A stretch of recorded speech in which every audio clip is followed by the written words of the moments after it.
نحمده ونصلي على رسوله الكريم اما بعد فقد قال الله تبارك وتعالى كما ورد في سورة الأحقاف اعوذ بالله من الشيطان الرجيم بسم الله الرحمن الرحيم وإذا حشر الناس كانوا لهم أعداء وكانوا بعبادتهم كافرين صدق الله العظيم۔ ذکر ہو رہا تھا اس سورہ مبارکہ کی پچھلی آیات میں کہ ان سے بڑھ کر زیادہ گمراہ کون ہوگا جو اللہ کے سوا ایسی ہستیوں کو پکار رہے ہیں جو نہ ان کی دعا سنتے ہیں نہ دعاؤں کو قبول کر سکتے ہیں قیامت تک، بلکہ وہ ان کی دعاؤں سے غافل ہیں، انہیں معلوم ہی نہیں ہے۔ وَإِذَا حُشِرَ النَّاسُ جب لوگوں کو جمع کیا جائے گا كَانُوا لَهُمْ أَعْدَاءً وہ ان کے دشمن بن جائیں گے کہ تم نے ہمیں شرمسار کیا، ہماری شرمندگی کا تم سبب بن گئے، تم نے ہمیں اللہ کا مد مقابل بنا دیا۔ جیسے کہ حضور صلی اللہ علیہ وسلم نے ایک صحابی کو ٹوک دیا، وہ اپنے کسی گفتگو کے انداز میں، اور ظاہر بات ہے کہ ان کی نیت تو وہ نہیں تھی کہ حضور کو اللہ کے برابر کر دیں، لیکن الفاظ ایسے ان کی زبان سے نکلے ما شاء اللہ و ما شئت، جو اللہ چاہے اور آپ چاہیں، اسی پر ٹوک دیا حضور نے اجعلتنی للہ ندًا، کیا تم نے مجھے اللہ کا مد مقابل بنا دیا ہے؟ مشیت صرف اللہ کی ہے۔ تو یہ اولیاء اللہ، یہ فرشتے، یہ پیغمبر، اگر انہیں آپ نے اللہ کے برابر بنا دیا، ان کو پکار رہے ہیں، ان سے دعائیں کر رہے ہیں، تو یہ تو گویا کہ ان کے لیے شرمندگی کی بات ہوگی اللہ کے سامنے، تو وہ دشمن بنیں گے۔ وَإِذَا حُشِرَ النَّاسُ كَانُوا لَهُمْ أَعْدَاءً وَكَانُوا بِعِبَادَتِهِمْ كَافِرِينَ اور وہ تو ان کی عبادت کا انکار کریں گے۔ وَإِذَا تُتْلَىٰ عَلَيْهِمْ آيَاتُنَا بَيِّنَاتٍ اور جب انہیں سنائی جاتی ہیں پڑھ کر ہماری آیات بینات، قَالَ الَّذِينَ كَفَرُوا لِلْحَقِّ لَمَّا جَاءَهُمْ تو یہ کافر کہتے ہیں اس حق کے بارے میں جو ان کے پاس آیا ہے، هَذَا سِحْرٌ مُبِينٌ یہ تو کھلا جادو ہے۔ ام یقولون افتراہ کیا کہ اسے گھڑ لیا ہے، یعنی محمد صلی اللہ علیہ وسلم نے یہ قرآن خود تصنیف کیا ہے۔ قُلْ إِنِ افْتَرَيْتُهُ فَلَا تَمْلِكُونَ لِي مِنَ اللَّهِ شَيْئًا اے نبی ان سے کہہ دیجئے کہ اگر میں نے یہ گھڑ کر اللہ کی طرف منسوب کیا ہوتا تو تم مجھے اللہ کے پکڑ سے کچھ بھی نہیں بچا سکتے۔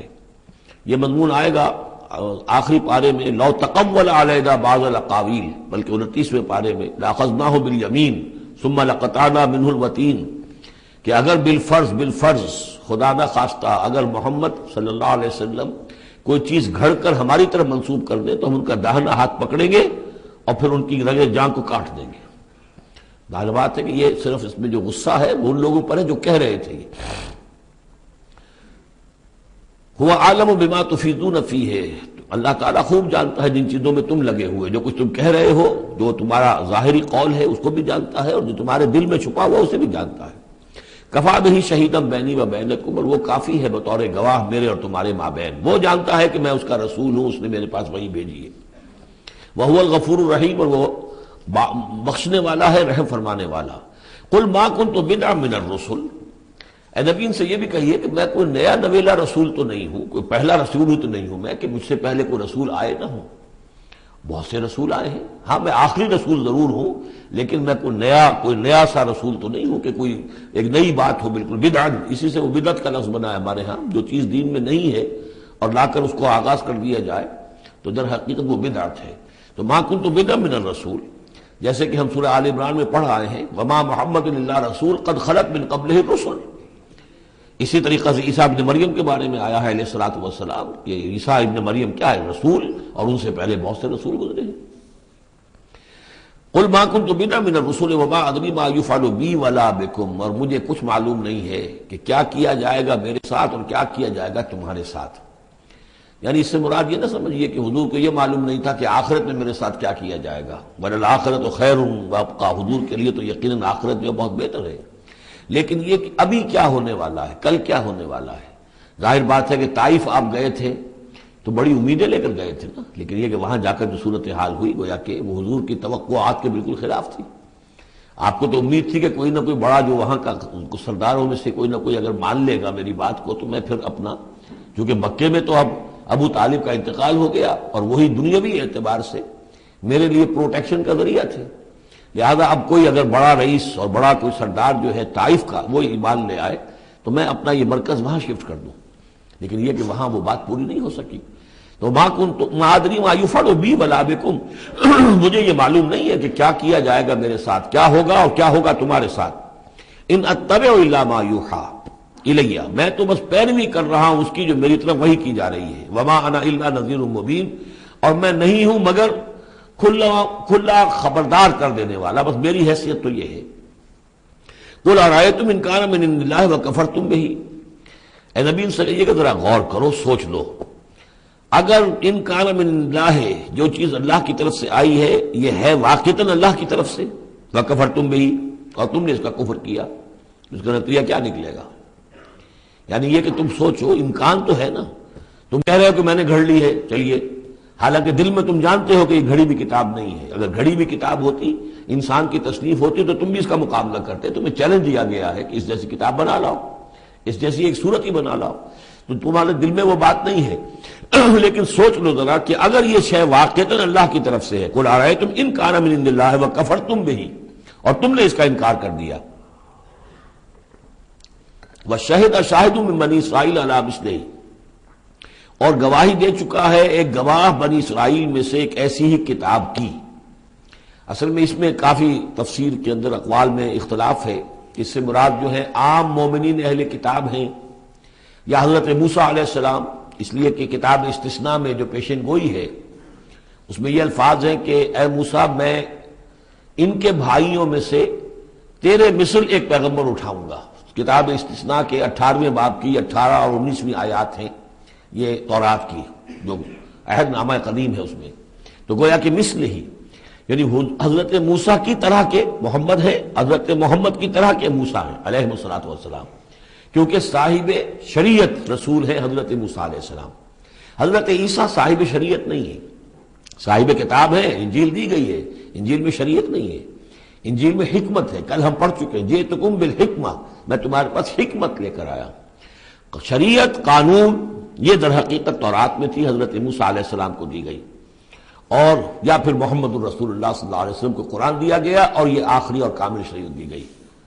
فآمن واستکبرتم، تو وہ تو ایمان لے آئے اور تم استکبار کر رہے ہو.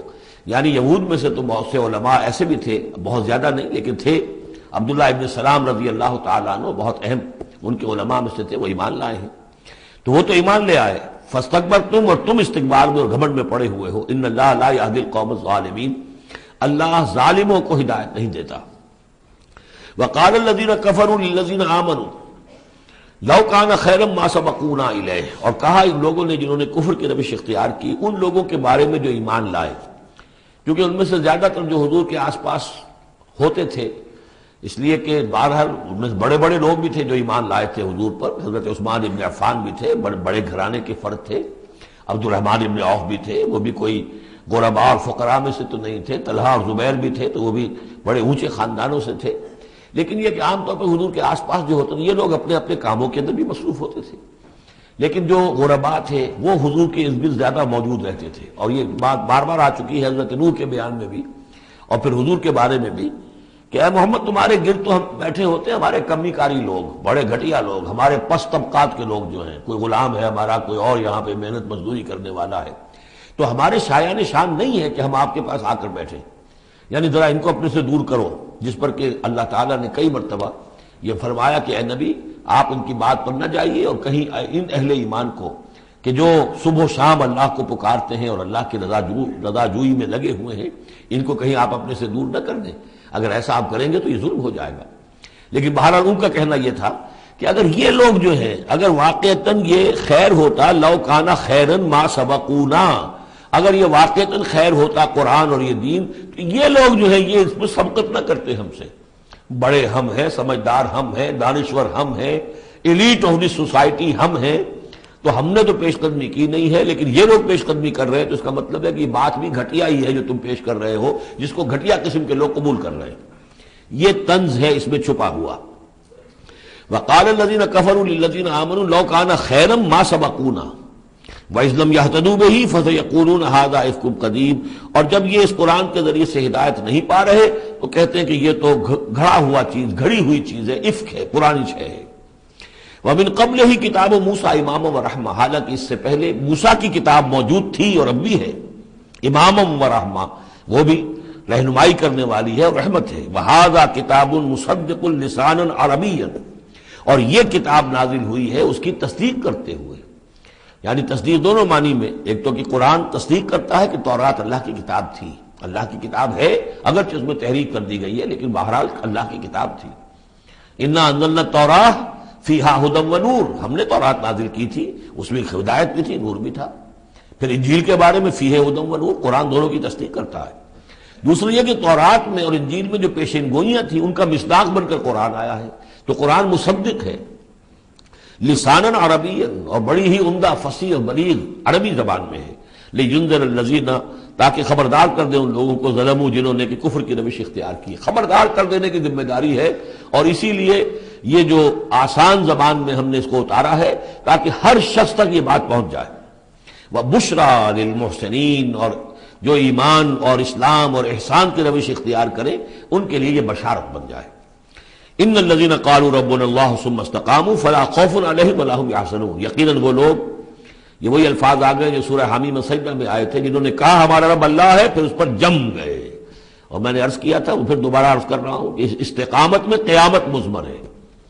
جنہوں نے کہا ہمارا رب اللہ ہے پھر اس پر جم گئے، یعنی پھر راضی برضائے رب رہنا، اسی پر توکل کرنا، اسی کی رضا جوئی کو اپنی زندگی کا مقصد بنانا، پھر اس کی اطاعت کرنا، اس کے احکام کی پابندی کرنا، اور اس کے جملہ جو بھی اس نے ذمہ داریاں عائد کی ان کو پورا کرنے کے لیے تن من دھن لگا دینا، یہ سب استقامت میں شامل ہے۔ استقامت کے معنی کیا ہے؟ جیسے کہ میں نے آپ کو بتایا تھا کہ حضور سے ایک صاحب نے یہ پوچھا، بلکہ کہا، فرمائش کی کہ مجھے تو کوئی ایک بات ایسی بتا دیجئے جس سے میں پلے باندھ لوں، میں زیادہ لمبی چوڑی باتیں نہیں سمجھ سکتا۔ حضور نے فرمایا، قل آمنت باللہ ثم استقم، کہو کہ میں ایمان لایا اللہ پر، پھر جم جاؤ، ٹھک جائے تمہارا دل اس کے اوپر کہ واقعتاً پالن ہار وہی ہے، پروردگار وہی ہے، حاجت روا وہی ہے، مشکل کشا وہی ہے، اور وہ ہماری دعاؤں کا سننے والا وہی ہے۔ پھر یہ کہ اسی کے لیے انسان ہمتاً اپنے آپ کو وقف کر دے، ان صلاتی و نسکی و محیای و مماتی للہ رب العالمین۔ ان الذین قالوا ربنا اللہ ثم استقاموا فلا خوف علیہم ولا هم یحزنون، یہ استقامت والے جو یہ تو اولیاء اللہ ہو گئے نا۔ پھر جیسے کہ ہم نے سورہ یونس میں پڑھا تھا، الا ان اولیاء اللہ لا خوف علیہم ولا هم یحزنون الذین آمنوا وکانوا یتقون، جو ایمان لائے اور اس پر مستقیم ہو گئے، قائم ہو گئے، جازم ہو گئے، اور وہی تو اللہ کے ولی ہیں، وہی اللہ کے دوست ہیں، ان کے لیے نہ کوئی خوف ہے نہ وہ کسی حزن سے دوچار ہوں گے۔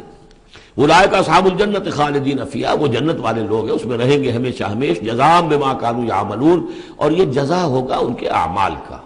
یہ بات کئی دفعہ میں نے واضح کی ہے کہ بندے کو یہ سمجھنا چاہیے، اور یہی بندے کہیں گے جنت میں داخل ہونے کے بعد بھی کہیں گے اللہ کے نیک بندے، کہ ہماری یہ طاقت نہیں تھی، صلاحیت نہیں تھی کہ ہم اپنے بل پر اور اپنے اعمال کے بل پر یہاں جنت میں داخل ہو سکتے، یہ اللہ کا فضل ہے۔ الحمدللہ الذی ہدانا لہذا وما کنا لنہتدی لولا ان ہدانا اللہ، کل شکر اس اللہ کا جس نے ہمیں یہاں داخل کیا اور ہمیں پہنچا دیا یہاں تک ہماری رہنمائی فرما دی، اور ہم ہرگز ہدایت نہ پا سکتے اگر اللہ ہی ہمیں ہدایت نہ دیتا۔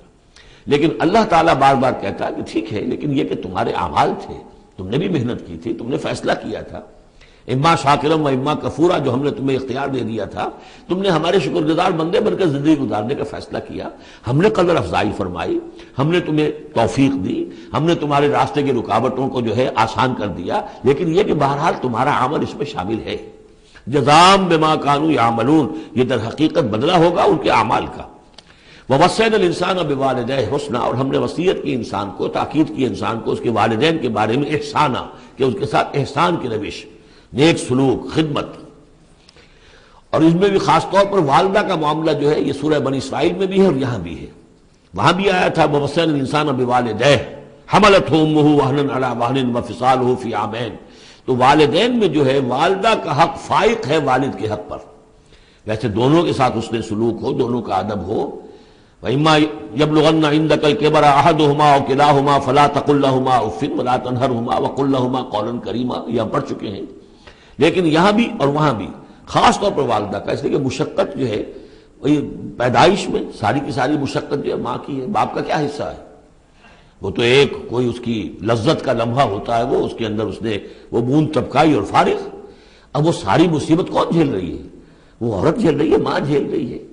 سارا پریگننسی کا دور جو ہے، اس میں ابتدائی دور جو ہے، اس میں اسے جی بتلا رہا ہے، الٹیاں آ رہی ہیں، چیزوں سے نفرت ہو رہی ہے، پھر جب بوجھل ہو گئی ہے، جسم بوجھل ہو گیا ہے، بوجھ اٹھائے ہوئے ہے، پھر وضع حمل کی مشقتیں ہیں، وہ درد ذیل ہے، پھر اس کو دودھ پلانا ہے 2 سال تک، اس کے جو اس کو گند ہے اس کو صاف کرنا ہے، پوتڑے دھونے ہیں، یہ سارے کام کون کر رہا ہے؟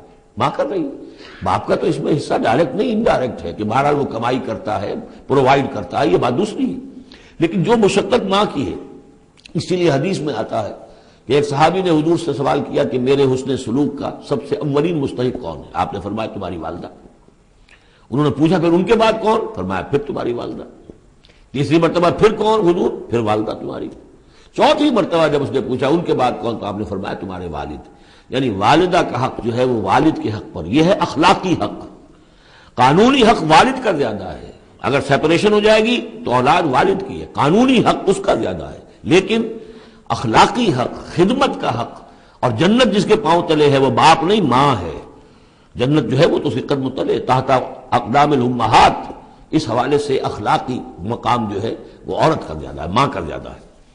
فرمایا حملتہ امہ کرہا ووضعتہ کرہا، اس کی ماں نے اسے اٹھائے رکھا اپنے پیٹ میں تکلیف جھیل کر، اور پھر اس کو وضع حمل ہوا، اس کو جنا تکلیف کے ساتھ، وحملہ وفصالہ 30 شہرا، اور اس کا یہ حمل اور پھر دودھ پلانا یہ لگ بھگ جو ہے 30 مہینے ہوتے ہیں۔ حتی اذا بلغ اشدہ، یہاں تک کہ جب وہ اپنی پوری قوت کو پہنچتا ہے، بلوغت کو پہنچتا ہے، اور یہاں سے بلوغت سے مراد جو ہے وہ نفسیاتی بلوغت ہے، ذہنی اور نفسیاتی بلوغت۔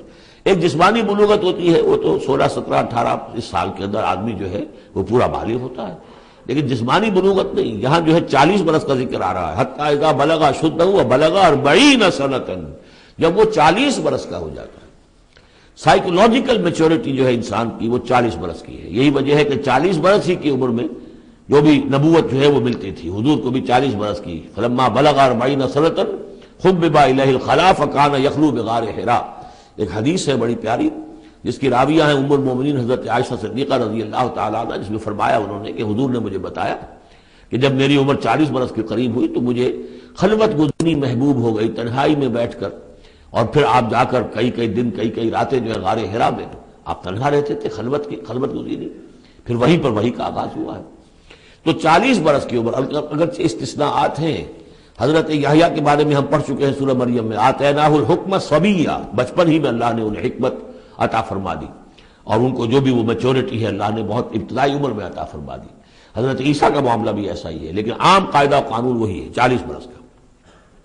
حتی اذا بلغ اشدہ وبلغ 40 سنۃ قال رب اوزعنی ان اشکر نعمتک التی انعمت علی وعلی والدی، تو وہ کہتا ہے کہ میرے پروردگار مجھے اس کی میری قسمت یہ بنا دے، یہ میرا نصیب فرما دے، مجھے اس کی توفیق دے کہ میں شکر ادا کر سکوں تیرے انعامات کا جو مجھ پر ہوئے اور میرے والدین پر ہوئے، وان اعمل صالحا ترضاہ، اور یہ کہ میں ایسے عمل کروں اچھے جو تجھے پسند آئیں، جنہیں تو پسند کرے، واصلح لی فی ذریتی، اور پھر یہ کہ میرے لیے میری اولاد کے لیے بھی، اولاد میں بھی میرے لیے بہتری پیدا کر دے۔ ایک تو یہ ہوتا ہے کہ اصلح لی ذریتی، میری اولاد کو اصلاح کر دے، انہیں صالح بنا دے، لیکن یہاں پہ انداز جو ہے ذرا دیکھیے، اصلح لی فی ذریتی، اس لیے کہ اولاد صالح ہوگی تو اس کا فائدہ مجھے بھی پہنچے گا، اس لیے کہ اگر اولاد جو ہے وہ صالح ہے اور نیک ہے تو اس سے یقیناً انسان جو ہے وہ دعائیں کریں گے، استغفار کریں گے، اور ان کے جو اعمال صالحہ ہیں، چونکہ باپ نے کوئی تربیت اچھی دی تھی تو ان کے اعمال صالحہ سے بھی اس کے اپنے حساب کے اندر بھی ادراج ہوتا رہے گا نیکیوں کا۔ تو اصلح لی فی ذریتی، میری ذریت میں، میری نسل میں میرے لیے اصلاح فرما دے، یعنی ان کی اصلاح فرما جس سے کہ خود مجھے بھی فائدہ پہنچے۔ اسی بالکل یہی مفہوم ہے کہ جو ہم نے سورہ الفرقان میں پڑھا ہے، وَجْعَلْنَا لِلْمُتَّقِينَ إِمَامًا، مراد یہ کہ ہماری اولاد کو متقی بنا، تاکہ ان کی جو ہم از خود ان کے آگے چلنے والے ہیں، ان کے امام ہیں، وہ ہمارے فالوورز ہیں، ہمارے پیچھے چلنے والے ہیں، اور قیامت میں ایسا ہوگا حشر میں آدمی اٹھیں گے اور ان کے پیچھے ان کی نسلیں چلی آ رہی ہیں، تو ہمارے پیچھے آنے والے ہیں وہ نیک ہوں، متقی ہوں۔ وَاصْلِحْ لِي فِي ذُرِّيَّتِي إِنِّي تُبْتُ إِلَيْكَ، میں تیری جناب میں توبہ کرتا ہوں، رجوع کرتا ہوں، وَإِنِّي مِنَ الْمُسْلِمِينَ، اور یقیناً میں تیرے فرما برداروں میں سے ہوں۔ اولئک الذین نتقبل عنہم احسن ما عملوا، یہ وہ لوگ ہیں جن سے ہم ان کے بہترین اعمال قبول فرمائیں گے، ونتجاوز عن سیئاتہم، اور اگر کوئی خطائیں ہوں گی، کوئی چیز ان کے اندر کمزوری کا پہلو بھی ہوگا، ہم اس سے درگزر فرمائیں گے. فی اصحاب الجنہ، اور پھر یہ اصحاب الجنہ میں ہوں گے، جنت والوں میں شامل ہو جائیں گے. وعد الصدق الذی کانوا یوعدون، یہ سچا وعدہ ہے جس کا کہ ان سے وعدہ کیا جاتا تھا. اب اس کے برعکس سے کردار ہے. یہ تو یہ ایک صالح بیٹا ہے، اور وہ جب اپنی پوری میچورٹی کو پہنچا ہے اور بلوغ کو پہنچا ہے نفسیاتی اور ذہنی اعتبار سے، تو اس کا طرز عمل تو یہ ہے جو آ گیا. رب اوزعنی ان اشکر نعمتک التی انعمت علی وعلی والدی وان اعمل صالحا ترضاہ واصلح لی فی ذریتی. ایک دوسرا برعکس کردار ہے. والذی قال لوالدیہ اف لکما اتعداننی ان اخرج وقد خلت القرون من قبلی. اور وہ شخص جو اپنے والدین سے کہتا ہے، والدین مسلمان ہیں لیکن بیٹا آوارہ ہو گیا ہے یا ذہنی طور پر جو ہے وہ گمراہ ہو گیا ہے، وہ نہ آخرت کو مان رہا ہے نہ اللہ کو مان رہا ہے، کسی اور رخ پہ جا رہا ہے، تو وہ اپنے والدین سے کہتا ہے اف لکما، میں بڑا بیزار ہوں آپ سے، یہ کیا آپ لوگوں نے ڈھکوسلے تراش رکھے ہیں، یہ کیا آخرت واخرت کی آپ مجھے دھمکی دیتے رہتے ہیں. اتعداننی، کیا آپ مجھے اس بات سے ڈراتے ہیں، وعدہ دیتے ہیں، دھمکاتے ہیں، ان اخرجا، کہ مجھے نکالا جائے گا، دوبارہ زندہ کیا جائے گا. وقد خلت القرون من قبلی، مجھ سے پہلے نہ معلوم کتنی نسلیں بیت چکی ہیں، ہزارہا لوگ نسل بعد نسل ختم ہو چکے ہیں، تو میں تو ان باتوں کو ماننے والا نہیں ہوں، یہ آپ کے ڈھکوسلے ہیں، یہ پرانی باتیں ہیں، دقیانوسی باتیں ہیں. وہما یستغیثان اللہ ویلک آمن، اور وہ دونوں ماں باپ جو ہے بیچارے وہ نیک، وہ دعائی دے رہے ہیں اللہ کی کہ اللہ کے بندے ویلک، تباہی ہو تیری، برخرابی ہو تیری، آمن، ایمان لا، مان ان باتوں کو. ان وعد اللہ حق، یقیناً اللہ کا وعدہ سچا ہے. فیقول ما ھذا الا اساطیر الاولین، وہ کہتا ہے نہیں نہیں نہیں، میں نہیں مانتا، نہیں یہ تو نقلیں ہیں، پرانی کہانیاں ہیں جو پچھلوں سے نقل ہوتی چلی آ رہی ہیں. اولئک الذین حق علیہم القول، یہ وہ لوگ ہیں کہ جو جن پر اللہ کی بات سچی ہو گئی، یعنی مستحق ہو گئے اللہ کے کلمہ عذاب کے. فی امم قد خلت من قبلہم، اور انہی قوموں کے اندر وہ بھی پھر شامل کر دیے جائیں گے جو ان سے پہلے گزر چکی ہیں، من الجن والانس، جنات میں سے بھی اور انسانوں میں سے بھی. انہم کانوا خاسرین، یقیناً وہی لوگ ہیں سارے والے برباد ہونے والے. وَلِكُلٍّ دَرَجَاتٌ مِّمَّا عَمِلُوا، اور سب کے لیے درجے اور مقامات معین ہوں گے ان کے اعمال کے اعتبار سے. وَلِيُوَفِّيَهُمْ، اور تاکہ اللہ تعالیٰ پورا ان کے اعمال، وَلِيُوَفِّيَهُمْ أَعْمَالَهُمْ وَهُمْ لَا يُظْلَمُونَ، پورا ان کو دے دے گا ان کے اعمال کا بدلہ، اور ان پر کوئی ظلم نہیں ہوگا، کوئی حق تلفی نہیں ہوگی. وَيَوْمَ يُعْرَضُ الَّذِينَ كَفَرُوا عَلَى النَّارِ، اور جس دن کے یہ کافر پیش کیے جائیں گے آگ پر، اور اس وقت ان سے کہا جائے گا اذهبتم طیباتکم فی حیاتکم الدنیا واستمتعتم بها، دیکھو بھائی تم نے اپنے جو مزے لینے تھے، لوٹنے تھے، عیش کرنے تھے، وہ تم دنیا کی زندگی میں کر چکے ہو. تم نے وہاں حرام خوریاں کی، حلال اور حرام کی تمیز کو ختم کیا، تم نے وہاں عیش کیے. اذهبتم طیباتکم، اپنی مزے کی چیزیں جو ہے وہ تم لے جا چکے. فی حیاتکم الدنیا، تم اپنی دنیا کی زندگی میں، واستمتعتم بها، اور اس سے تم نے بہت فائدہ اٹھا لیا. فَالْيَوْمَ تُجْزَوْنَ عَذَابَ الْهُونِ بِمَا كُنتُمْ تَسْتَكْبِرُونَ فِي الْأَرْضِ بِغَيْرِ الْحَقِّ، تو آج اب تمہیں بہت ہی اہانت آمیز عذاب دیا جائے گا، ذلت کا عذاب، بسبب اس تکبر کے جو تم کرتے رہے ہوئے زمین میں ناحق.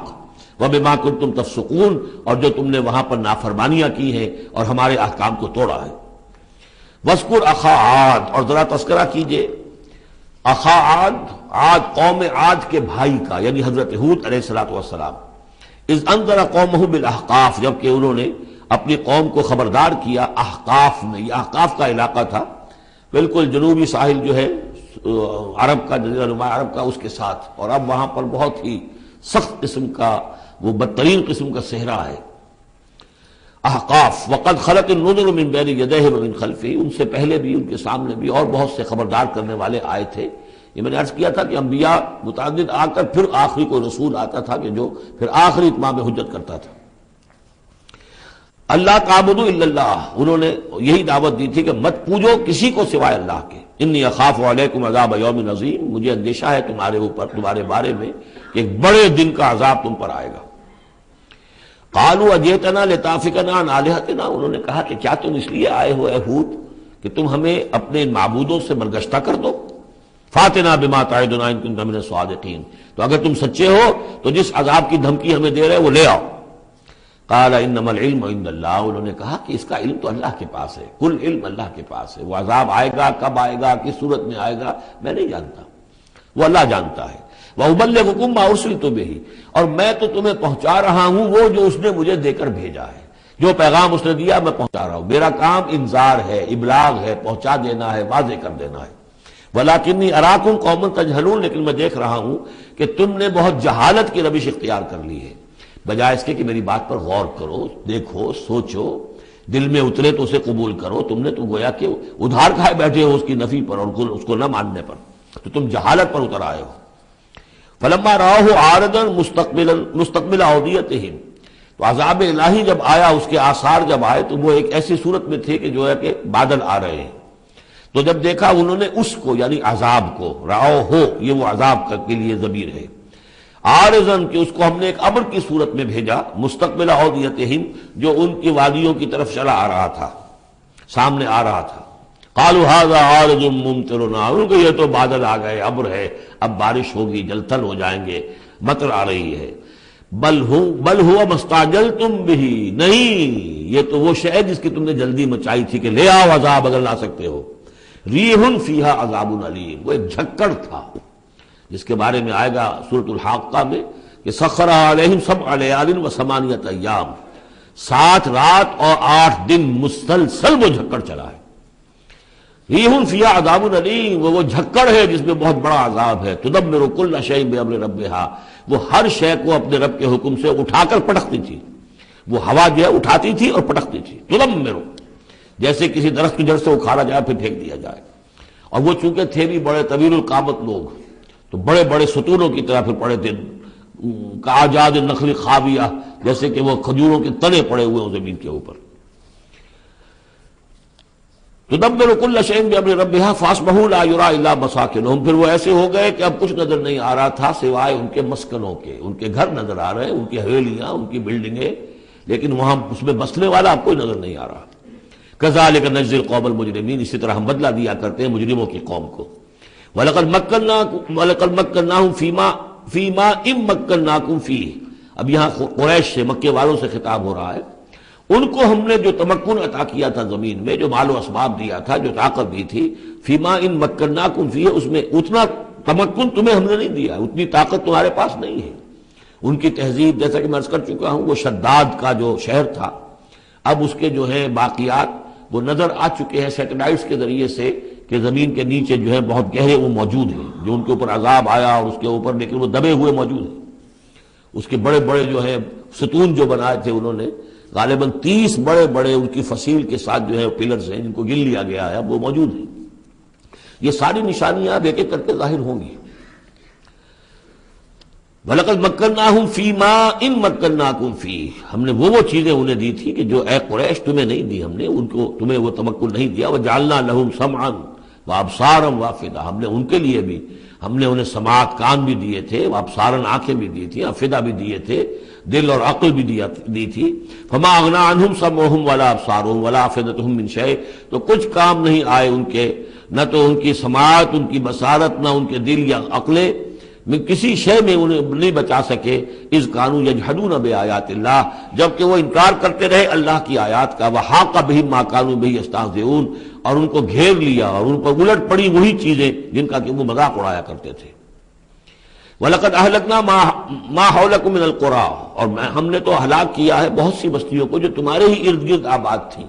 میں وہ نقشہ بنا کے بھی آپ کو دکھا چکا ہوں کہ یہ تمام جو احقاف، یہ گویا کہ مکے کے جنوب مشرق میں تھے، سمود کا علاقہ جو ہے مکے کے شمال میں تھا، اسی شمال کے رخ پر جو ہے پھر وہ مدین کا علاقہ، اور پھر یہ کہ ادھر ڈیڈ سی کے ساتھ ساحل پر، اس کے بھی اب حال ہی میں خبر آئی ہے کہ اس کے بھی جو کھنڈرات وغیرہ ہیں وہ بحرۂ ڈیڈ سی جو ہے، بحرۂ مردار، اس کے اندر پانی کے نیچے وہ موجود ہیں۔ ابھی ان کی تلاش ہو گئی ہے، وہ نکل آئے ہیں، مطلب یہ کہ ان معلوم ہو گئے ہیں، انکشاف ہو گیا ہے۔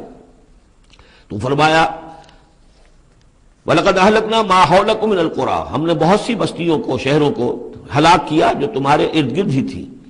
وَصَرَّفْنَا الْآيَاتِ لَعَلَّهُمْ يَرْجِعُونَ، اور اسی طرح ہم نے پھیر پھیر کر ان کو یہ آیات اپنی سنائی ہے تاکہ وہ رجوع کریں، پلٹیں، لوٹیں۔ فَلَوْلَا نَصَرَهُمُ الَّذِينَ اتَّخَذُوا مِن دُونِ اللَّهِ قُرْبَانًا آلِهَةً، تو کیوں نہ مدد کی ان ہستیوں نے جنہیں انہوں نے اللہ کے سوا سمجھا تھا کہ یہ معبود ہیں جو اللہ کی طرف، ہم اللہ سے ہمیں قریب کر دیں گے، ہمیں تقرب اللہ کا ہمارا ضرورت، ہمیں جو ہے وہ درجے حاصل کر دیں گے، اس کا ذریعہ بن جائیں گے۔ بل ضلوا عنہم، جب وہ عذاب کا وقت آیا وہ سب گم ہو گئے، ہوا ہو گئے، خواب تھا جو کچھ کا دیکھا، جو سنا افسانہ تھا۔ وذالک افکہم، یہ تو اصل میں ان کی من گھڑت باتیں تھیں، ان میں حقیقت تو تھی ہی نہیں۔ وما کانوا یفترون، اور جو کچھ بھی افطرا وہ کر رہے تھے وہ تھا۔ وَإِذ صَرَفْنَا، اب وہ واقعہ آ رہا ہے جس کا میں نے آج شروع میں تذکرہ کیا تھا۔ اور حضور صلی اللہ علیہ وسلم، اور یہ واقعہ جو ہے جبکہ حضور گئے تھے طائف، اور طائف سے جب واپس آ رہے تھے تو آپ نے نخلا، ایک مقام ہے وادی نخلا، اس میں چند دن قیام کیا مکے جانے سے پہلے۔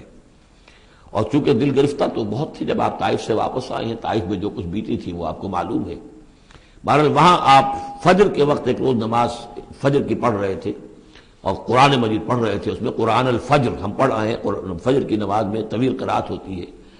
تو ایک امام ایک مقتدی، امام تھے حضور صلی اللہ علیہ وسلم، اور مقتدی تھے حضرت زید بن حارثہ، آپ کے منہ بولے بیٹے، آپ کے آزاد شدہ غلام۔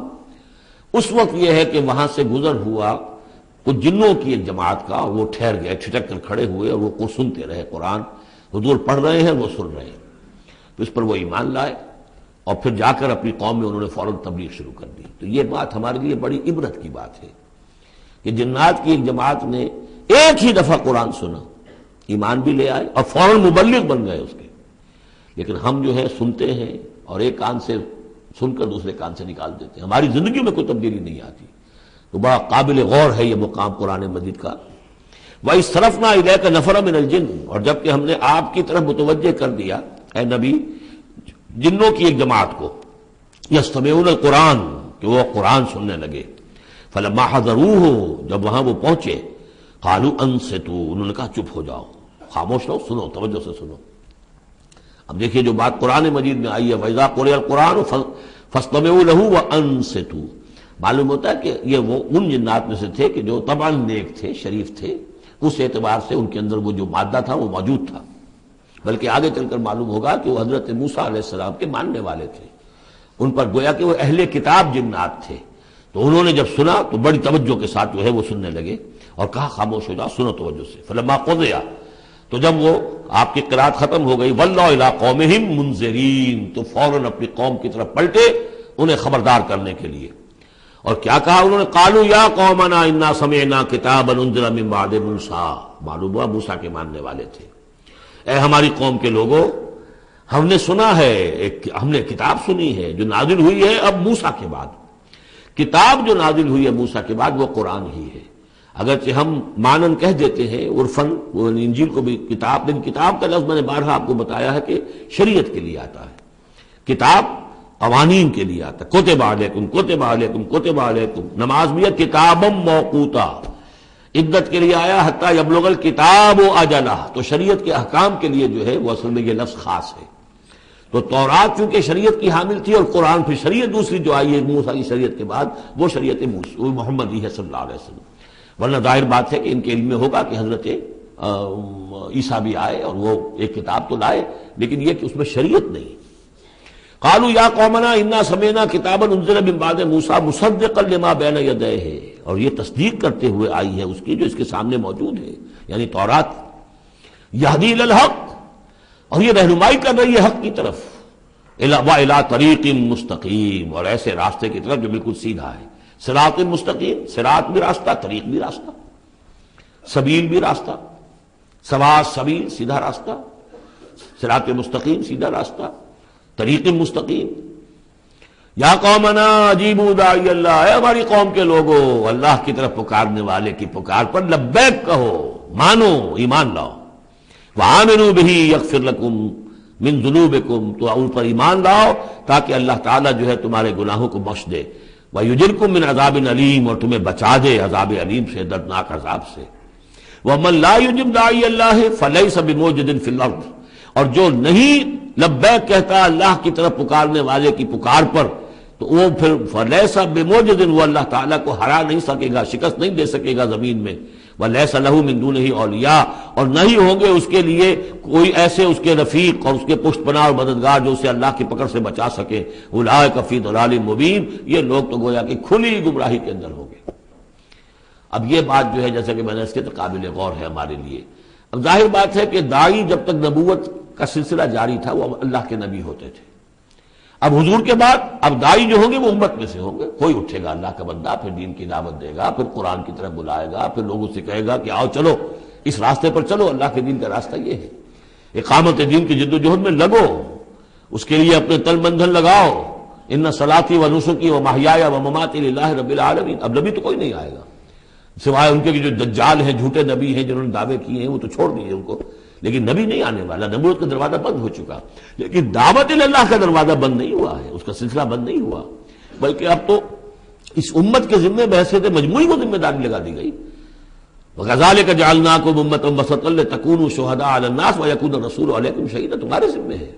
كُنتُمْ خَيْرَ أُمَّةٍ أُخْرِجَتْ لِلنَّاسِ تَأْمُرُونَ بِالْمَعْرُوفِ وَتَنْهَوْنَ عَنِ الْمُنكَرِ وَتُؤْمِنُونَ بِاللَّهِ اولم يروا ان اللہ الذي خلق السماوات والارض ولم يعي بخلقهن، کیا انہوں نے دیکھا نہیں، غور نہیں کیا، وہ اللہ جس نے آسمانوں اور زمین کی تخلیق فرمائی اور وہ تھکا نہیں، ہارا نہیں اس سے، ان کی تخلیق سے، یعنی جیسے کہ سورہ قاف میں ہم پڑھیں گے افعینا بالخلق الاول، کیا ہم عاجز آ گئے ایک دفعہ بنانے کے بعد، ہماری ساری جو بھی کریٹو ایکٹیویٹی تھی اور کریٹو پوٹینشیل ہمارا ختم ہو گیا، ایگزاسٹ ہو گیا، ہم دوبارہ نہیں بنا سکتے تمہیں۔ تو لم یا بخلقہن، وہ عاجز نہیں آ گیا ان کی تخلیق سے، اب اس کی جو خلاقی کی قوت ہے وہ ختم نہیں ہو گئی ہے۔ بقادر علی ان یحیی الموتیٰ، تو کیا وہ قادر نہیں ہوگا اس پر کہ مردوں کو زندہ کر دے؟ بلا، کیوں نہیں، انہ علی کل شیء قدیر، یقیناً وہ ہر چیز پر قادر ہے۔ ویوم یعرض الذین کفروا علی النار، اور جس روز کے پیش کیے جائیں گے یہ کافر آگ پر، الیس ھذا بالحق، اس وقت سوال کیا جائے گا یہ ہے حق، یہ حقیقت ہے یا نہیں؟ تم ڈھکوسلا کہتے تھے، تم کہتے تھے کہ ایسی ہمیں دھونس دی جا رہی ہے، کوئی جہنم وغیرہ نہیں، کوئی حساب کتاب نہیں، کوئی جزا و سزا نہیں، کوئی باس بادل موت نہیں، الیس ھذا بالحق، کیا یہ حقیقت نہیں ہے؟ قالوا بلا وربنا، وہ کہیں گے کیوں نہیں، ہمارے پروردگار تیری قسم یہ حق ہے۔ قال فذوقوا العذاب بما كنتم تکفرون، تو اللہ فرمائے گا اب چکھو اس عذاب کا مزہ اپنے اس کفر کی پاداش میں جو تم کرتے رہے، فاصبر۔ اب آخری بات حضور سے، فاصبر کما صبر اولو العزم من الرسل، اے محمد صلی اللہ علیہ وسلم آپ بھی صبر کیجئے جیسے کہ ہمارے اولو العزم رسول آپ سے پہلے صبر کرتے رہے۔ یہ اولو العزم من الرسل عام طور پر خیال ہے کہ 5 ہیں، بعض حضرات 7 شمار کرتے ہیں، حضرت ہود حضرت صالح کو بھی شامل کرتے ہیں، لیکن 5 پر چونکہ اسی سلسلہ سور کی صورت ہے سورہ شورى جس میں 5 کا ذکر ہے۔ شرع لکم من الدین ما وصى به نوحا والذی اوحینا الیک وما وصینا به ابراہیم وموسیٰ وعیسیٰ، حضرت نوح، حضرت ابراہیم، حضرت موسیٰ، حضرت عیسیٰ اور حضرت محمد صلی اللہ علیہ وسلم علیہ السلام، یہ اولو العزم من الرسل ہیں۔ اور اس میں جو یوں سمجھیے کہ عزم اور صبر کا معاملہ جو ہے اس میں حضرت ایک اعتبار سے حضرت نوح سب سے آگے ہے، 950 برس تک جو ہے انہیں صبر کرنا پڑا، فلبث فیہم 1000 سنۃ الا 50 عاما۔ اور ایک ذاتی تکلیف اس میں حضرت ایوب علیہ السلام، ان کو جو کوفت ذاتی تکلیف، بیماری، نہایت ہی تکلیف دہ بیماری، تو اس میں ان کا صبر ایوب اس اعتبار سے مشہور ہے۔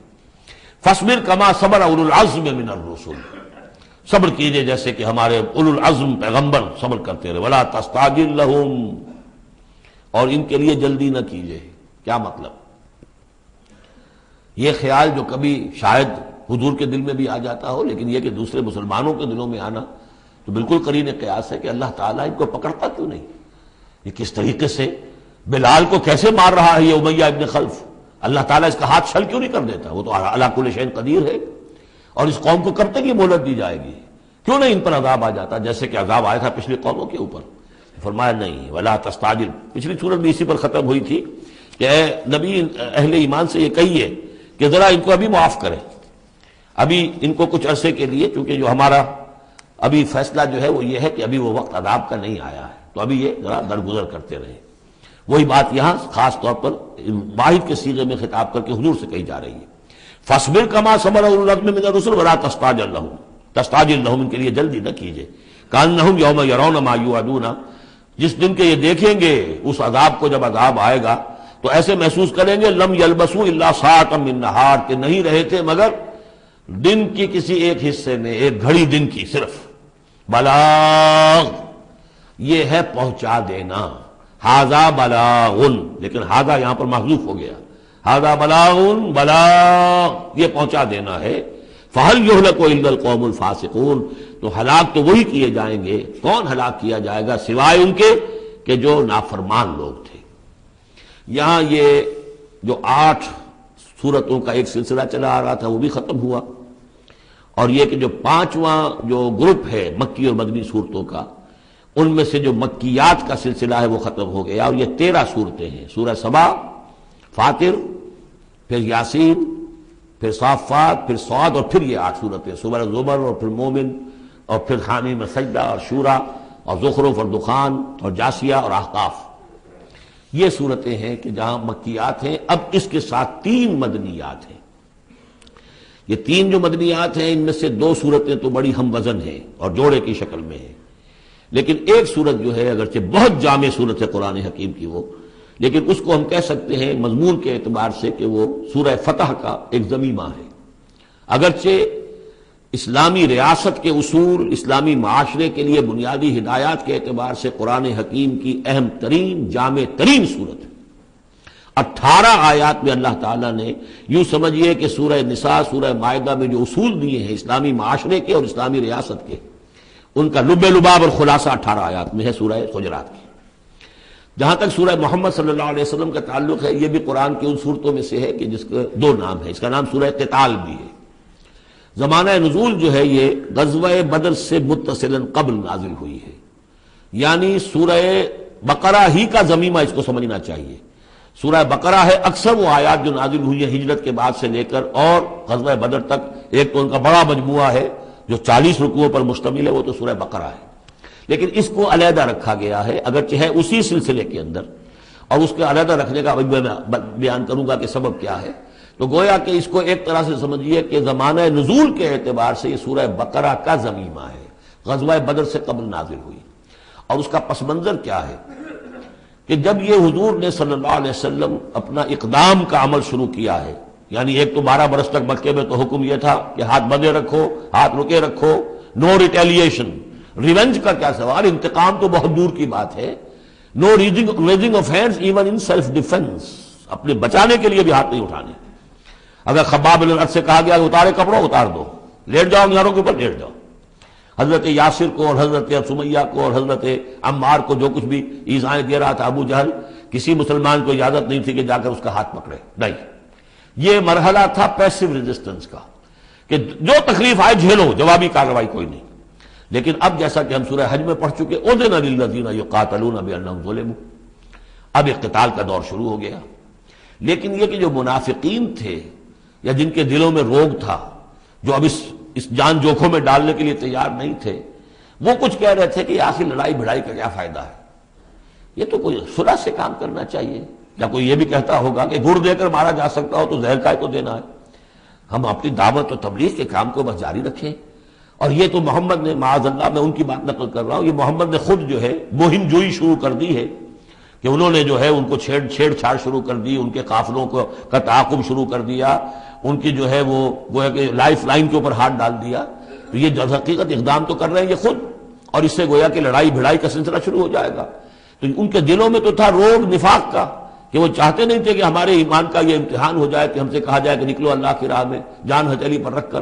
لیکن وہ جو اس کی آڑ لے رہے تھے وہ کہہ رہے تھے کہ یہ لڑائی بھڑائی اور یہ جو ہے فساد، بلکہ صلح جوئی کے ساتھ معاملہ کرو۔ اور نوٹ کر لیجیے سورہ بقرہ کے دوسرے رکوع میں آیا تھا وَإِذَا قِيلَ لَهُمْ لَا تُفْسِدُوا فِي الْأَرْضِ قَالُوا إِنَّمَا نَحْنُ مُصْلِحُونَ أَلَا إِنَّهُمْ هُمُ الْمُفْسِدُونَ وَلَٰكِن لَا يَشْعُرُونَ۔ تو گویا کہ اس جو بھی ہو رہی تھی اس وقت، ان کی جو ذہن کی کیفیت تھی، اس میں اللہ تعالیٰ کی طرف سے یہ سورہ مبارکہ نازل ہوئی ہے، اور یہ اسلوب کے اعتبار سے پورے قرآن میں منفرد ہے۔ بالکل ابرپٹلی شروع ہو رہی ہے، کوئی تمہید نہیں، کوئی حروف مقطعات نہیں، کوئی اللہ کی حمد، کوئی اور شے، کچھ نہیں۔ قرآن مجید کی عظمت کچھ نہیں، بلکہ الذین، اس سے جملہ شروع ہو رہا ہے جو عام طور پر جملے کے شروع کے لیے عام اسلوب نہیں ہے۔ پھر یہ کہ وہ جو اسلوب ہوتا ہے آیات کے آخر میں اللہ تعالیٰ کے اسماء اور اللہ کی صفات کا، انہ عزیز الحکیم، وہ تو بڑا غفور ہے، رحیم ہے، اس طرح کی کوئی شے آپ کو یہاں نہیں ملے گی۔ اسلوب بالکل مختلف ہے۔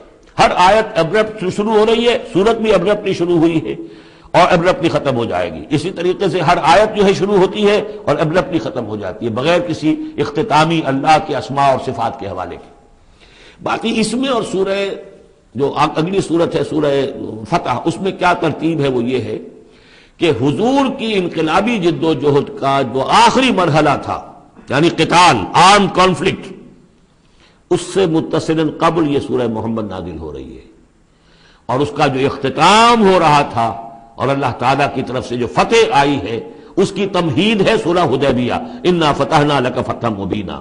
تو گویا کہ یہ دونوں اینڈ ہیں اس کے، جو آخری مرحلہ تھا انقلاب محمدی صلی اللہ علیہ وسلم کی جد و جہد کا، اس میں جو عام کانفلکٹ شروع ہو رہا ہے غزوہ بدر سے، اس سے قبل یہ صورت نازل ہوئی، اور جب آخری فتح ہونے والی ہے اور وہ فتح مکہ کی ہوگی، لیکن اس سے قبل جو اللہ نے تمہیدی فتح دی ہے وہ فتح ہے انا فتحنا لک فتحا مبینا، وہ صلح حدیبیہ جس کا ذکر جو ہے وہ سورہ فتح کے اندر ہے۔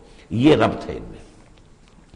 بسم اللہ الرحمن الرحیم، الذین کفروا وصدوا عن سبیل اللہ اضل اعمالهم، جن لوگوں نے کفر کیا اور اللہ کے راستے سے روکا اور خود بھی رکے، صدا یا سدو میں عرض کر چکا ہوں بار بار، رکنا بھی روکنا بھی، یہ فعل لازم بھی ہے، فعل متعدی بھی ہے۔ جنہوں نے کفر کیا خود بھی رکے اور دوسروں کو بھی روکا اللہ کے راستے سے، اللہ نے ان کی ساری جد و جہد کو ضائع کر دیا، اضل اعمالهم، ان کی ساری کوشش جو تھی اللہ کے دین کے راستے کو روکنے کی، حضور کی دعوت کو کے راستے کو روکنے کی، سب جا چکی، ضائع ہو چکی، اکارت ہو چکی۔ اور اب یہ قافلہ جو ہے دعوت محمدی کا صلی اللہ علیہ وسلم اور انقلاب نبوی کا، یہ اپنے منزل کی طرف بڑھے گا، وہ آخری درجے میں اب شامل ہونے والا ہے۔ والذین آمنوا وعملوا الصالحات وآمنوا بما نزل علی محمد وهو الحق من ربهم کفر عنهم سیئاتهم واصلح بالهم، اور اس کے برعکس جو لوگ ایمان لائے، جنہوں نے نیک عمل کیے اور جو ایمان لائے اس شے پر جو نازل کی گئی ہے محمد پر صلی اللہ علیہ وسلم، وهو الحق، اور وہ حق ہے، من ربهم، ان کے رب کی طرف سے، کفر عنہم سیئاتہم، اللہ نے دور کر دیے، معاف کر دیے ان سے ان کی خطائیں، ان کی غلطیاں، واصلح بالہم، اور ان کے حال کو، ان کی کیفیت کو سنوار دیا، بنا دیا، ان کی سیرتیں، ان کے کردار۔ اب دیکھ لو یہ صحابہ کی جماعت جو ہے، ان کی سیرتیں دیکھو، ان کی شخصیتیں دیکھو، اللہ تعالیٰ نے ان کو نکھار کر ان بھٹیوں میں سے گزار کر کے جو مکے میں تھی، جن میں سے کہ آزمائشوں کی بھٹیوں میں سے نکل کر آئے ہیں، تو کندن ہو چکے ہیں، خالص زر خالص۔ ذالک بان الذین کفروا اتبعوا الباطل، یہ اس لیے کہ جن لوگوں نے کفر کیا انہوں نے باطل کی پیروی کی، لہذا وہ تو نتیجہ اس کا وہی نکلنا تھا جو نکل رہا ہے۔ وان الذین آمنوا اتبعوا الحق من ربهم، اور جو لوگ ایمان لائے انہوں نے پیروی کی حق کی جو ان کے رب کی طرف سے آیا ہے۔ کذالک یضرب اللہ للناس امثالهم، اسی طرح اللہ تعالیٰ لوگوں کے لیے ان کی مثالیں بیان کرتا ہے۔ فَإِذَا لَقِيتُمُ الَّذِينَ كَفَرُوا فَضَرْبَ الرِّقَابِ، اب یہ ہے آیت جو مشکلات القرآن میں سے ہے۔ اس کی وجہ کیا ہے کہ اس میں بھی ایک تقدیم و تاخیر ہے۔ تقدیم و تاخیر کا اصول میں بتا چکا ہوں، قرآن مجید میں ہوتا ہے اس کے آہنگ کی وجہ سے، اور غور کرنا پڑتا ہے کہ اس کی اصل ترتیب کیا ہے، اور اس سے پھر بات واضح ہوتی ہے۔ تو یہ قانون دیا جا رہا ہے، اسی کا حوالہ تھا سورہ انفال میں کہ اگر یہ پہلے سے بات نہ آ گئی ہوتی تو اے مسلمانوں، تم نے جو یہ قیدیوں کو زر فدیہ لے کر چھوڑنے کا فیصلہ کیا ہے، اس پر تم پر بڑی سخت گرفت ہوتی ہے اللہ کی، لیکن چونکہ یہ آیت آ چکی تھی، اب وہ اس کی وضاحت میں کر دوں گا آپ کو۔ فَإِذَا لَقِيتُمُ الَّذِينَ كَفَرُوا، تو اے مسلمانوں جب اب تمہاری مٹ بھیڑ ہو کافروں سے، اب جو ہے آرم کانفلکٹ شروع ہونا ہے، اب تلوار سے ٹکرائے گی، میدان میں تمہیں آنا پڑے گا، تو اس کا قاعدہ کیا ہے؟ فَضَرْبَ الرِّقَابِ، تو ان کی گردنوں کو مارنا ہے، پہلا کام یہ ہے، ان کی گردنیں مارو، انہیں قتل کرو۔ حَتَّى إِذَا أَسْخَنْتُمُوهُمْ، یہاں تک کہ جب تم ان کو اچھی طریقے سے کچل دو، ان کی طاقت ختم ہو جائے، فَشُدُّ الْوَثَاقِ، پھر تم ان کو قیدی بنا سکتے ہو، پھر باندھو ان کو مضبوطی کے ساتھ۔ فَإِمَّا مَنًّا بَعْدُ وَإِمَّا فِدَاءً حَتَّى تَضَعَ الْحَرْبُ أَوْزَارَهَا، اور پھر چاہے تو انہیں اس کے بعد جو ہے تم چھوڑ سکتے ہو احسان رکھ کر، بغیر فدیہ لیے، اور وَإِمَّا فِدَاءً، یا فدیہ لے کر، حَتَّى تَضَعَ الْحَرْبُ أَوْزَارَهَا، یہاں تک کہ جنگ جو ہے وہ اپنے ہتھیار رکھ دے، ڈال دے۔ اس میں ہے اصل میں تقدیم و تاخیر، یہ پہلے ہے حَتَّى إِذَا أَسْخَنْتُمُوهُمْ فَشُدُّوا الْوَثَاقَ حَتَّى تَضَعَ الْحَرْبُ أَوْزَارَهَا فَإِمَّا مَنًّا بَعْدُ وَإِمَّا فِدَاءً، یعنی یہ کہ جب تمہارا مقابلہ کافروں سے ہو تو پہلے مرحلہ یہ کہ ان کی گردنیں مارو، پھر جب ان کی قوت کچلی جائے پھر تم انہیں قیدی بنا سکتے ہو، جب تک کہ جنگ اپنے ہتھیار بالکل رکھ دے۔ اب اس کو سمجھ لیجئے کہ ایک ہوتی ہے بیٹلز، ایک ہوتی ہے وار۔ بدر جنگ تھی لیکن بیٹل کی نوعیت کی تھی، وار تو 6 سال تک چلنی ہے، battle of Badr, battle of Uhud, battle of Ahzab, battle of Bani al-Mustaliq, battle نہ معلوم کتنی بیٹلز ہیں۔ یہ 6 سال تک مسلسل جنگ ہے، جس میں کہ تھوڑا سا وقفہ آیا صلح حدیبیہ کی وجہ سے، ورنہ تو جا رہا ہے۔ وار واز کنٹینیوئنگ، وار ابھی ختم نہیں ہوئی ہے، ایک بیٹل ختم ہوئی ہے، ایک مہم ختم ہوئی ہے، ایک لڑائی ختم ہوئی ہے، جنگ تو جاری ہے۔ حتی تضع الحرب اوزارہا، جبکہ وہ جنگ اپنے ہتھیار رکھ دے، یعنی اس درجے وہ دین کا غلبہ ہو جائے کہ اب کوئی ریزسٹنس نہ رہے، تو پھر یہ ہے کہ چاہے تم ان کو چھوڑ دو فدیہ دے کر، اور چاہے تم ان کو ویسے بھی احسان سے بھی چھوڑ دو تو کوئی حرج نہیں، احسان کرو بغیر فدیہ دیے بھی چھوڑ دو تو کوئی حرج نہیں۔ لیکن جب تک کہ ابھی مقابلہ چل رہا ہے، اس وقت تک فدیہ لے کر چھوڑ دینے کے معنی کیا ہوئے کہ آپ نے کفر کو تقویت پہنچائی۔ جو آج جنگ کر کے یہاں کرنے کے لیے آئے تھے ان میں سے 70 مارے گئے، اچھا وہ تو کفر کا ایک بازو تو ٹوٹ گیا، لیکن یہ 70 جو تمہاری قید میں آئے تھے اس کو تم نے فدیہ لے کر چھوڑ دیا، تو یہ بازو دوبارہ جا کر تم پر حملے کے لیے تیار ہو جائے گا کہ نہیں؟ لیکن چونکہ یہاں پہ اب اس کا معاملہ ججمنٹ کا، واقعتاً دشمن کی کمر کچلی گئی ہے یا نہیں، یہ ہے ججمنٹ کا معاملہ۔ تو حضور نے اگر یہ سمجھا کہ کمر کچھ نہیں گئی ہے تو اس کے اوپر پکڑ نہیں ہو سکتی۔ اجتہاد جو ہے، اجتہاد کا اصول یہ ہے کہ اجتہاد میں مخطی بھی ہو تو اسے اجر ملتا ہے، اور مصیب ہو تو دوہرا اجر ہے۔ چونکہ حضور کے اجتہاد پر یہ تھا، تو آپ کو اگر چھوڑ دیا گیا تو اما منن بعد و اما فدان، جب یہ آلٹرنیٹو اس کے اندر موجود ہے اس آیت کے اندر کہ اس کے بعد پھر چاہو تو تم بغیر کوئی فدیہ لیے ہوئے احسان دھر کر چھوڑ دو، اور چاہے فدیہ لے کر چھوڑ دو، تو حضور نے اس کو استعمال کیا ہے۔ اگرچہ اللہ تعالیٰ کے نزدیک ابھی وہ کچھ بھی نہیں گئی تھی کفر کی طاقت، لہذا یہ قبل از وقت ہے جو اجتہاد ہو گیا ہے۔ اسی لیے کہا کہ اگر یہ آیت نازل نہ ہو چکی ہوتی پہلے تو جو کچھ تم نے کیا ہے اللہ تعالیٰ اس پر تمہاری پکڑ سخت کرتا۔ میرا خیال ہے میں وہ آیت بھی آپ کو سنائی دوں، اس لیے کہ یہ بہت مشکل مقامات میں سے ہے، بڑی مشکل سے لوگوں کی سمجھ میں آتی ہے۔ یہ دیکھیے، یہ آیت نمبر 67 سے سنا رہا ہوں۔ ما کان لنبی ان یکون لہ اسرا حتی یسخن فی الارض، وہی لفظ جو یہاں آیا ہے حتی اذا اسخنتموہم حتی یسخن فی الارض۔ کسی نبی کے لیے یہ روا نہیں ہے کہ وہ کوئی قیدی بنا لے جب تک کہ زمین میں پوری طریقے سے خونریزی نہ ہو جائے اور کفر کو کچل نہ دیا جائے۔ تریدون عرض الدنیا، تم دنیا کا ساز و سامان چاہتے ہو کہ یہ فدیہ دیں گے رقم آئے گی، واللہ یرید الآخرہ، اللہ کے نگاہوں کے سامنے آخرت ہے۔ اللہ عزیز الحکیم، اللہ عزیز اور حکیم ہے۔ لولا کتاب من اللہ سبقا، اگر یہ اللہ کی طرف سے وہ کتاب پہلے آنا چکی ہوتی، حکم، اب یہ کتاب کے معنی پھر وہی حکم ہے یہاں پر، اللہ کی طرف سے پہلے یہ آیت جو ہے جو اس حکم پر مبنی ہے وہ نازل نہ ہو چکی ہوتی، لمسکم فیما اخذتم عذاب عظیم، تو جو کچھ تم نے لیا ہے اس پر تمہارے اوپر بڑی سخت گرفت ہوتی ہے اللہ کی طرف سے، لیکن چونکہ وہ تھی فَكُلُوا مِمَّا غَنِمْتُمْ حَلَالًا طَيِّبًا، تو جو بھی اب تمہیں غنیمت ملی ہے اسے کھاؤ حلال، اس کو حلال اور طیب سمجھتے۔ یہ ہے اس آیت کا مطلب۔ جب تمہارا مقابلہ ہو دشمنوں سے تو گردنیں مارنا ہے پہلا کام، پھر جب پوری طرح کچل لو، طاقت کچھ نہیں گئی کفر کی، تو پھر قیدی بھی بناؤ۔ فَشُدُّوا الْوَثَاقَ حَتَّى تَضَعَ الْحَرْبُ أَوْزَارَهَا، جب جنگ بالکل ختم ہو جائے اور گویا کہ وہ ہتھیار ڈال دیے، جنگ نے ڈنگ ڈال دیے، اب کوئی طاقت نہیں رہی کفر میں، پھر تم چاہو تو ان کو فدیہ لے کر چھوڑ دو، چاہو تو بغیر فدیہ کے بھی چھوڑ دو، کوئی بات نہیں، اب کوئی خطرہ نہیں، اس لیے کہ انقلاب آ چکا اور مستحکم ہو چکا، اب ان کے کیے کچھ نہیں ہوگا۔ حتی تضع الحرب اوزارها ذلک ولو یشاء اللہ لانتصر منہم، اللہ چاہتا تو خود ہی ان سے بدلہ لے لیتا، ان کفار سے انتقام لے لیتا، ولکن لیبلو بعضکم ببعض، اللہ تعالیٰ چاہتا تو اس 1000 کے لشکر کو آنے واحد میں ختم کر دیتا، لیکن اللہ نے تمہیں موقع دیا، تمہاری آزمائش کی، تمہارے صبر کا امتحان لیا، لیکن اللہ تعالیٰ امتحان لیتا، جانچتا ہے بعض کو بعض کے ذریعے سے، وہ 1000 کے لشکر کے ذریعے سے ان 313 کے استقامت کی، ایمان اور استقامت جو ہے اس کی آزمائش ہو گئی۔ والذین قتلوا فی سبیل اللہ فلن یضل اعمالہم، اور جو لوگ اللہ کی راہ میں قتل ہو گئے تو اللہ تعالیٰ ان کے اعمال کو ضائع کرنے والا نہیں ہے، ان کے سارے اعمال کا بھرپور اجر انہیں مل جائے گا۔ سیہدیہم ویصلح بالہم، اللہ تعالیٰ ان کو راہ دے گا، پہنچا دے گا، جنت تک پہنچا دے گا، اور ان کے جو معاملہ ہوگا وہاں پہ ان کے احوال بہت اعلیٰ ہوں گے، بہت عمدہ ہوں گے۔ وَيُدْخِلُهُمُ الْجَنَّةَ عَرَّفَهَا لَهُمْ، اور داخل کرے گا انہیں اس باغات میں جو پہلے ہی انہیں پہچنوا دی ہے، بتا دیا ہے کہ اس جنت میں کیا کچھ ہوگا، وہ تو ہم بتا چکے ہیں قرآن کے اندر، اس جنت میں داخل کرے گا۔ یا ایھا الذین آمنوا ان تنصروا اللہ ینصرکم ویثبت اقدامکم، اہل ایمان اگر تم اللہ کی مدد کرو گے تو اللہ تمہاری مدد کرے گا اور تمہارے قدموں کو جما دے گا. یہ بہت اہم قانون ہے اللہ کا.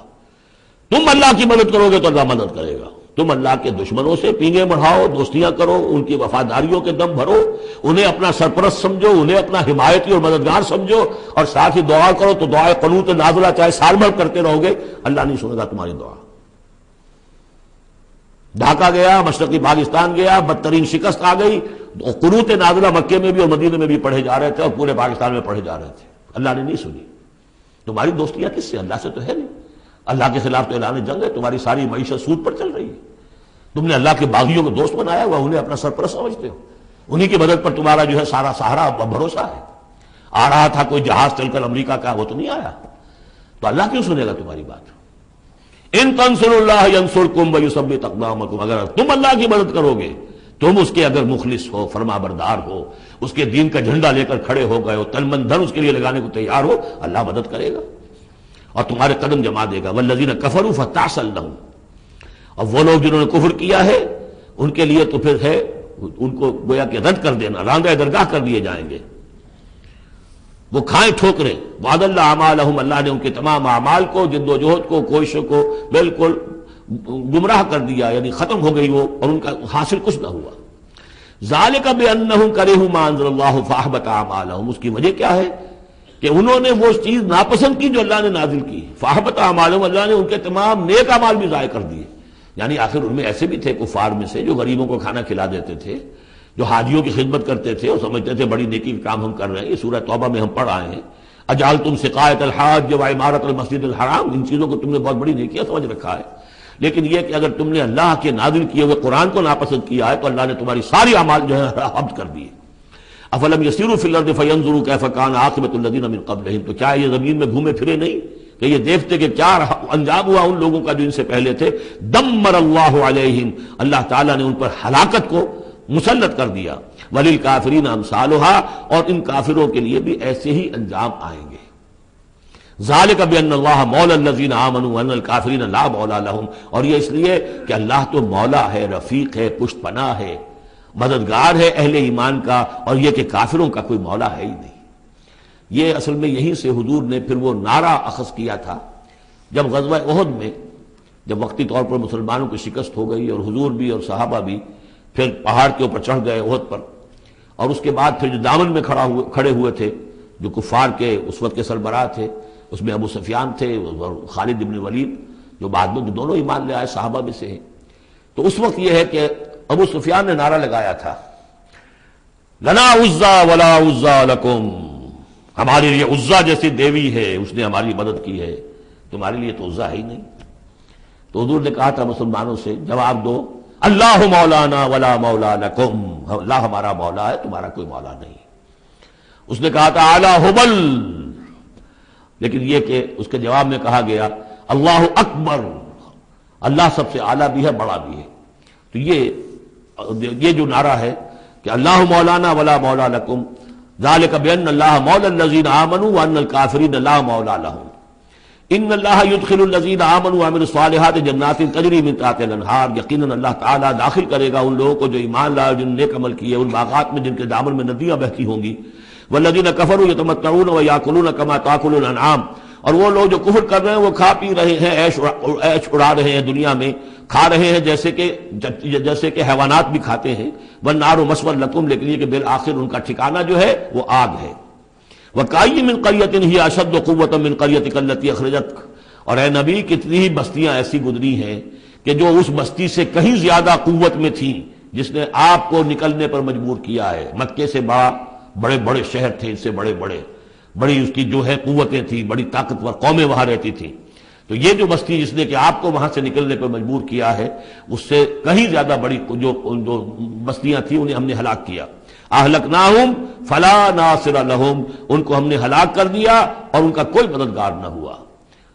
افمن کان علی بینۃ من ربہ کمن زین لہ سوء عملہ، تو بھلا وہ شخص جو اپنے رب کی طرف سے بینہ پر ہے، اس کی سرشت اور اس کی فطرت نیک ہے، اور پھر یہ کہ اس کو اللہ تعالیٰ نے جو ہدایت دی ہے وہ اس پر قائم ہے.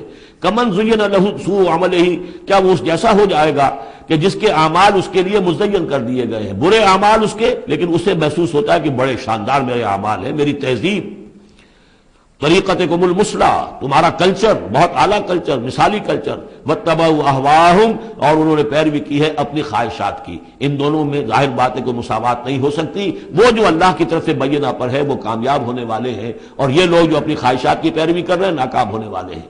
بارک اللہ لی ولکم فی القرآن العظیم ونفعنی وإیاکم بالآیات والذکر الحکیم۔